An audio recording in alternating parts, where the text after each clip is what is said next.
สำนักงานส่งเสริมสนับสนุนการผลิตพัฒนาแพทย์และบุคลากรทางการแพทย์หรือสพพ.นะคะร่วมตรวจประเมินความพร้อมโรงพยาบาลนครพนมเดินหน้าจัดตั้งศูนย์แพทยศาสตร์ศึกษาสันคลินิกมหาวิทยาลัยนครพนมค่ะว่าที่พันตรีอดิศักดิ์หน่อยสุวรรณผู้ว่าราชการจังหวัดนครพนมรวมตรวจเยี่ยมความพร้อมของโรงพยาบาลในสังกัดสำนักงานปลัดกระทรวงสาธารณสุขซึ่งมีศักยภาพเป็นศูนย์แพทยศาสตร์ศึกษาสันคลินิกในการจัดการเรียนการสอนนักศึกษาแพทย์ตามเกณฑ์มาตรฐานการศึกษาแพทยศาสตร์ของแพทยสภาเทือที่ 2โดยมีนายแพทย์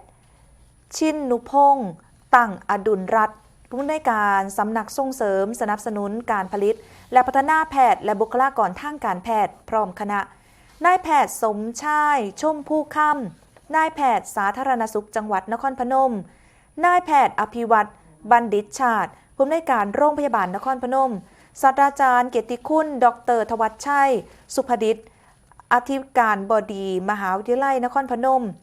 รวมตรวจเยี่ยมและหารือค่ะถึงแนวทางการเตรียมความพร้อมการจัดตั้งศูนย์แพทยศาสตร์ศึกษาสันคลินิกของมหาวิทยาลัยนครพนมณโรงพยาบาลนครพนมจังหวัดนครพนมค่ะซึ่งการตรวจเยี่ยมดังกล่าวก็เป็นส่วนหนึ่งของการขับเคลื่อนโครงการจัดตั้งศูนย์แพทยศาสตร์ศึกษาสันคลินิกตามมติคณะรัฐมนตรีสัญจรจังหวัดนครพนม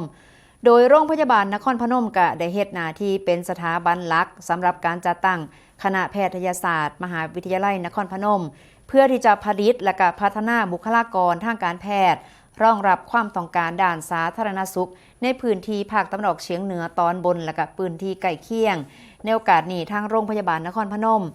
มีการนำเสนอเรื่องของข้อมูลด้านโครงสร้างพื้นฐาน